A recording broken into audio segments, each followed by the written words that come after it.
getting into therapy and just whatever, right? That like there is like I could kind of live my life differently than I was. That just blew my mind.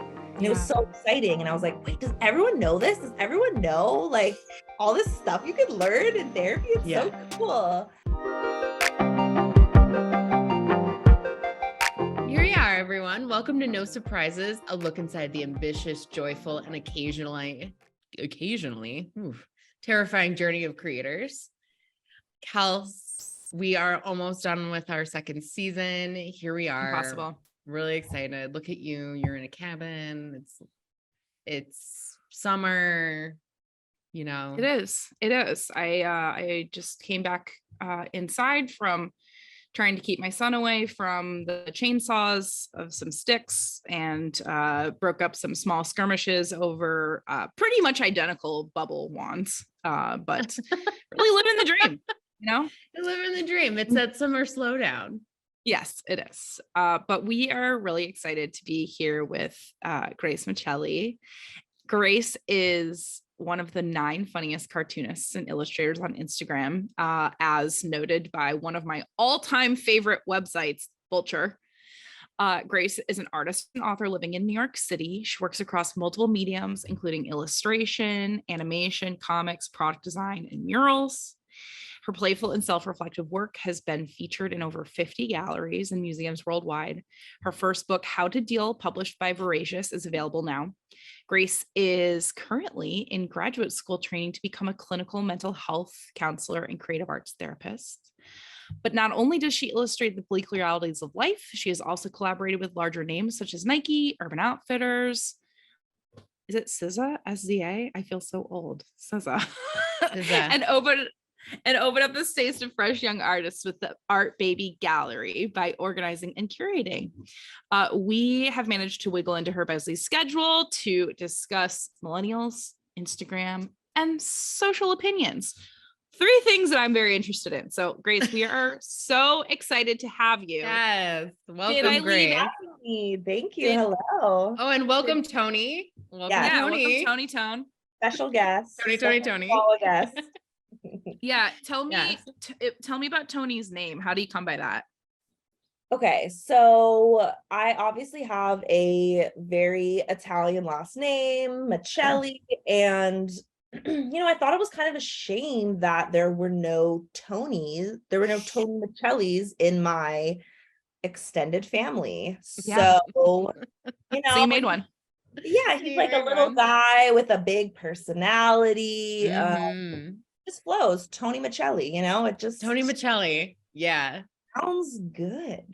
It does. I love it. It does. I feel like we gave you a pretty hearty intro. That was really fun for me to read out loud. I loved it.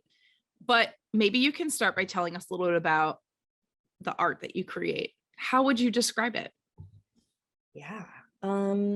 So for the last few years, I have shifted toward kind of like pretty personal illustrations and comics that I would say are, loosely inspired, related to the like personal journey I've been on the last few years, right? Which is like related to mental health, kind of that journey, and yeah, just like lots of changes, lots of like big shifts in my life. So it's been really wonderful to explore and track that through my art. And I'm so lucky that I get to often, get hired by clients to kind of make that personal work, which is just so cool.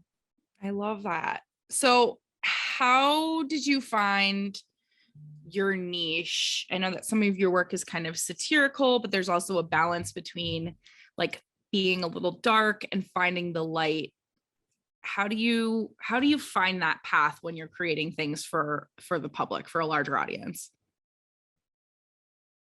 I think it's hard. I think, again, I really think it has kind of mirrored my like personal journey. Like my earlier work is kind of strictly comical.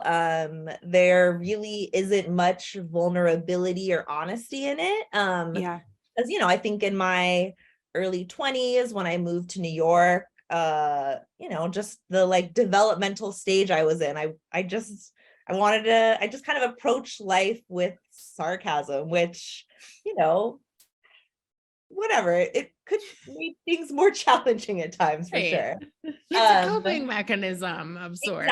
Yeah. Exactly. But then just as I've grown up, I'm in my mid 30s now. As I've grown up, I think it's just been nice to kind of like balance that again, right, in my personal life, and then have that be reflected in my work of just showing up and trying to be sincere. I think that the balance of sincerity with humor is something I'm always aiming for. But sometimes it goes a little more one way or the other.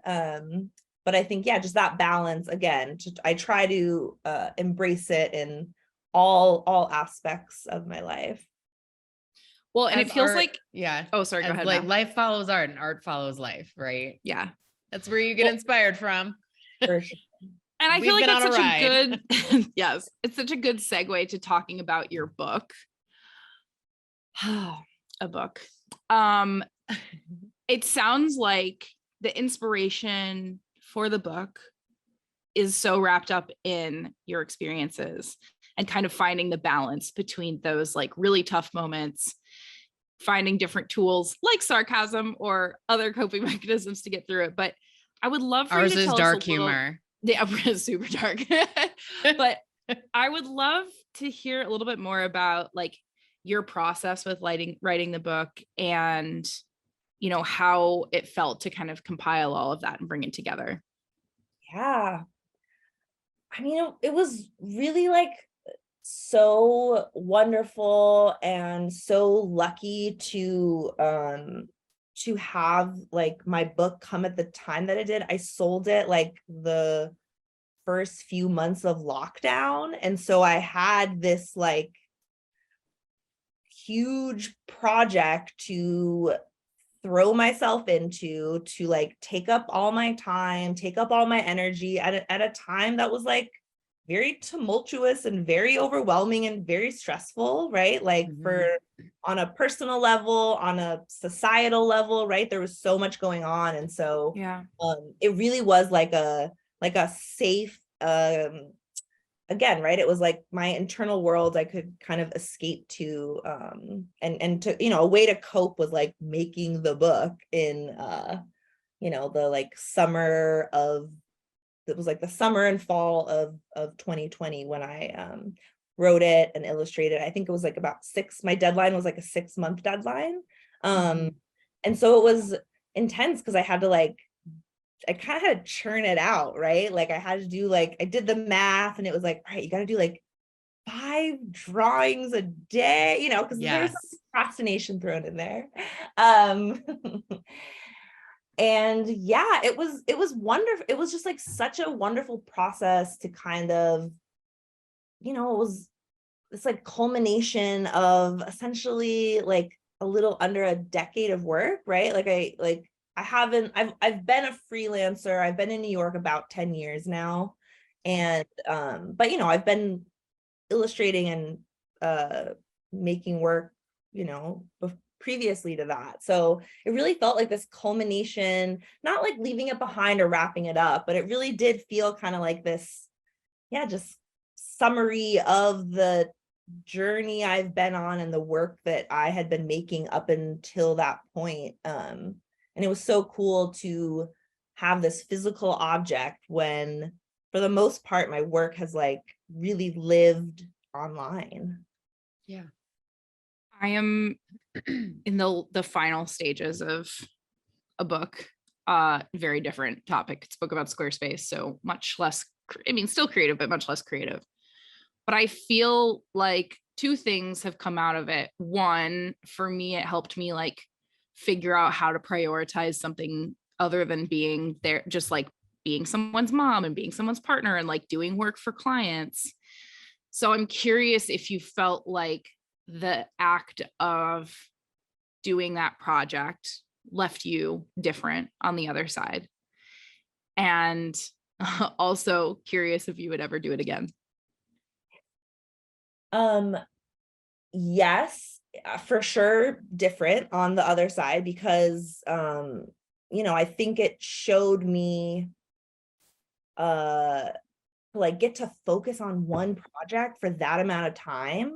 I was like, whoa, I have never done this before, right? As a freelancer, it's like every month you're juggling like a few short-term jobs. Sometimes you have repeating clients, but like, for me, my work has been, for like, I don't know, lack of a better term, chaotic for so long. Yeah. And so yeah, to get to just focus on something, have like, yeah, this one project to really dive into that was just me, showed me that like, oh, this is something I want more of. Like, I want to take my time. I want to really like pay more attention and slow down, and give more like care to what I'm making and not just be kind of like go, go, go, this. So yeah, so for sure, creating the book, getting it out in the world, I was like, something was released where I could be like, all right, like, now what, right? Like, Yeah. here's this thing I've been dreaming about for years, right? A book, I want to do a book, I want to do a book. And then you do it and you're like, okay, like, now what do I want to do? So yes, completely changed me. Like my girlfriend and I did like a 2-month cross-country road trip right after it came out. And that was where I like kind of was like, oh, like I think I want a new challenge. I think I want to like, I think I want to maybe embark on this new journey of like a for sure related but different career. And then in terms of what I do it again, I for sure learned so much. But I don't know that I would do the same type of book, but I for sure think that like once I'm more established in the mental health field, it would be really cool to like create a book as a therapist, kind of like with that like, yeah, just with that like different level of expertise and knowledge and yeah, so I do think so, but I would want to do it from like from a different vantage point. Yeah, exactly. Yeah.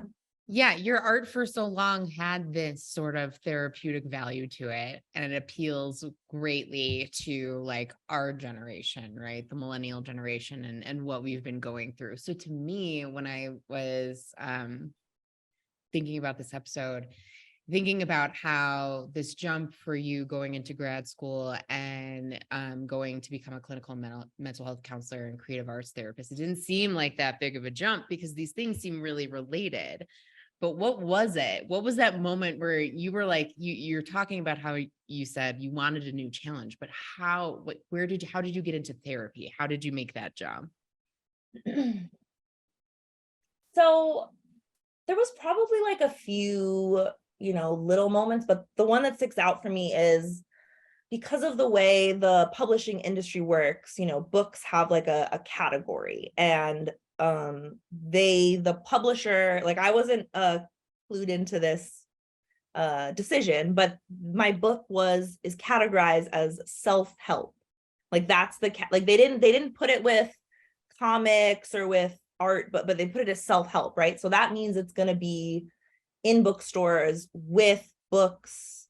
Like, of course, not all self-help books are written by mental health professionals, but a lot of them are, right? By psychologists, therapists, whatever, the whole gamut. And so I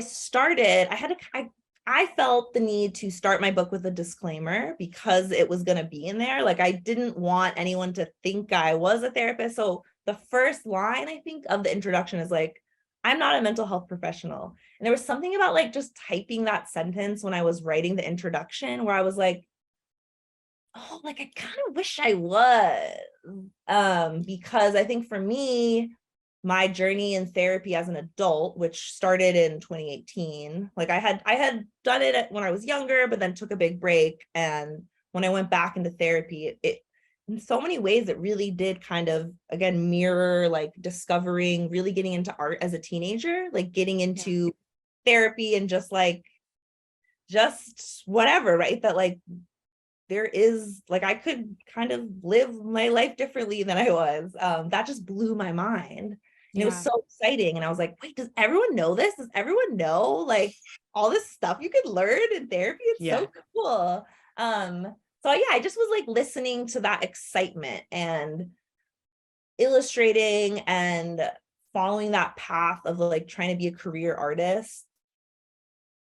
It just wasn't like igniting that same excitement in me as it used to, but I felt it when I would kind of like start to think or talk about becoming a therapist. So I just tried to listen to that, and like, yeah, there were these little moments.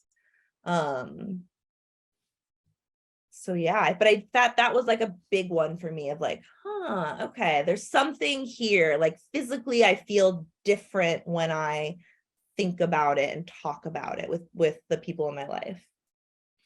So do you have a vision of like, once you're through graduate school, like, do you have a vision of how that career will live alongside or in relation to your work and your practice? I don't yet. I do. Great. I don't. I love that that's your Good. answer though. No, I think there's just like, so I just finished my first year of grad school. I'm about to start my second, and there's just so many possibilities, and I will start, having clients next year and like working in different settings, and I really just want that to like inform me. Like I have, again, right, these curiosities that I want to listen to and I want to explore, but there's so many ways like that, that there's so many pathways in that field that I really want to try to just be open to it. And again, right, just like listen to how it feels to be in certain settings with different populations, and like, yeah, how strong I want to maintain my artist identity. And yeah, how to kind of balance that. And but what so many of my professors, my specific art therapy professors, will say is that like it's very important to keep making art, even if it's not, even if it's not illustration, like to have something to process. So whether I've been really into like marbling paper and like just these other sort of like creative outputs where I am getting into that like flow state. So I know that that's something I want to maintain, but yeah, we'll see like what happens. But that's really cool. Yeah, for the time the being, the field you're going into, those things overlap, and it's exactly really, it just feels very natural, Totally. I'm sure there's also like, when you have a career as an artist, I'm guessing that when you started making art when you were younger, it wasn't purely driven by like, this could be a career, right? Like art is such a core piece of human expression. Oh my God. This In is why some my ways, parents, when I went to college and walked out with a planned major of something in art, and they were like, absolutely not. Go back in there, new major. And I was like, but this is what I want to do. And 38 years, oh my God, that's how old I am. But like after college, it just became this thing where now I'm circling back to art. Like Kelsey knows, I studied art history in college. Like I ended up going back to it, art history and English. And then I went into careers into like fashion. And then I sort of segued into this business. And I too am looking for this new challenge where I'm like, maybe I'll go back to grad school and go back into art school, because I actually am like, I'm full circle the opposite way, where I'm like, I need something else. And the thing that excites me is art and learning it. I don't really care about the career part of it. I love to learn. I need to learn. And these things, like, to me, it doesn't feel like such a leap from where I am, because I work sort of in this, we work in this creative field, right, Kels? And so it just feels like really natural to start making these jumps when, as you get older and I'm the kind of person who consistently needs a challenge to stay engaged. But as if my life isn't challenging enough, it just feels like there's something else out there. Like what else? And then what I like about what you're saying too, is just like kind of letting yourself be guided by that experience instead of thinking of a plan or what you're going to do exactly. My therapist, love her to death. Love you, Sonia, if you're listening. She knows this. We end calls with like, I love you. She's always like, listen to how she's like, it's not here. It's how your body feels sometimes. Cause she's like, you overanalyze things. She's like, pay attention to how you feel. What feels right? If it feels good, great, go do it. If you're excited about it, go do it. If it doesn't feel good, then that is your body tuned into something that maybe you're not mentally there yet for, and you should listen to that. And I'm like, wow, yeah. And maybe I should just start like not overriding my body's response to things. Like when you get the ick and you stick around anyway, it's like such a ride, but it's a great way to feel like you're making confident decisions for you, especially where you are in that time, if that makes sense. Yeah. When you started school, do you feel like you had that moment of, oh God, I'm the dog that caught the car and now I have to actually do this work? Or did it feel like, oh, this is what I'm meant to do, where I'm meant to be? Yeah, it felt so good. I realized that I had been desperate for more structure and more work, like a different kind of work, right? It's like I'm for sure, I keep myself busy as an illustrator, but it's just, it uses different parts of your brain. And it was very exciting because of course, up until like classes began, I was like, I really wonder how this is gonna go because in undergrad, I was, art was my major. So like, I wasn't writing research papers at all. There was so many things I had to kind of like remember and figure out how to do. But I was pleasantly surprised that there was this like, eagerness that got unlocked and has just, like guided me in like a really, really great way. That's super cool. Is there any medium of art that you have never tried that you've always wanted to? Ooh, never tried. Yes, I really want to get into glass blowing. Like I've done stained glass. I took a stained glass workshop last summer that was incredible, but I come from like a glass family. Like my grandparents were collectors. My mom went through a glass phase. So I really would love to like do that, but it looks really scary too. Well, if you ever want to come to Wisconsin, I just discovered that there's a glass blowing studio down the road from here. So come on. Mallory, same question to you. What, sorry. Is there a medium? A medium that you've never tried that you would like to dabble in? This is a great question. I have been getting into dyeing here in Mexico, specifically natural dyeing, botanical dyes with using tannins. I love science. So the scientific process mixed with natural, and I love natural. So those two things mixed together are really interesting to me. It's like a bit of a lift though, because you got to know a lot about it. And then the way I want to do it requires me to do stuff like soaking nails in solution so I can get the iron solution to bring out the tannins and the botanicals on these prints. I have something somewhere that I was testing out, but what I like about it is because it's got this natural form, you're using these natural dye. I also did some indigo dyeing workshops when I was here, which was really interesting because we were using real indigo.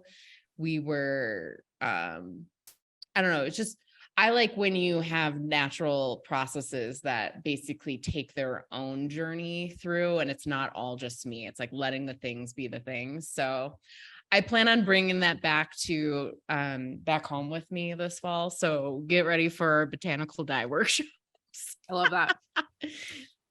For Mother's Day, I was gifted a kintsugi kit because sweet Jasper Ooh. threw one of my favorite bowls to the ground and it cracked in two. And I was like, that's like a really nice idea, but I'm also very scared because apparently one of the components of this craft is like, if it gets on your hands, it feels like you have had like poison ivy all over them. So you have to wear like gloves and a mask. Otherwise, Really? I'll once I actually put it together, I'll let you all know how it goes. Well, yeah. And for folks who are like, kintsugi is the practice of taking broken items and melding them back together using usually gold leaf or something like that to detail it. And the whole basis of it is that, you can still make something beautiful again. It can be reborn in this really precious way, really intentional way. I think it's so beautiful and so poetic, but now you're like, Yes. use these. You got to use no poison ivy for you. For anyone who is curious, it was a East Fork Biddy Bowl in a green color that was a limited edition, never to be seen again. But luckily he chucked it and it just broke right in two. So I can theoretically put it back no together. Shards. Yeah. Excellent. Those things usually don't break. He really chucked it though. He gave he put all of his 22 pounds behind it. Let me tell you. I know the exact green you're talking about.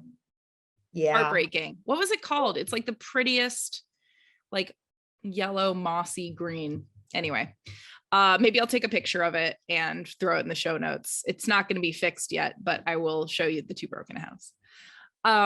Grace, this was so wonderful. Thank you so much for sharing with us. We're really, really excited to see like everything that comes next with you. And I hope grad school just continues to be a really great experience. Mel, you want to send us out? Yeah. Thanks everyone for listening. We've got one more episode coming up, maybe two. Sorry, Reyna. I never remember, but you can catch this delightfulness on our YouTube channel.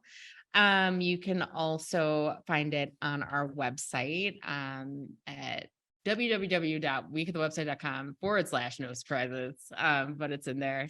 But yeah, no, we look forward to bringing back even more no surprises. And we'll talk to everyone again soon. Yeah. Thanks, Grace. Thank you.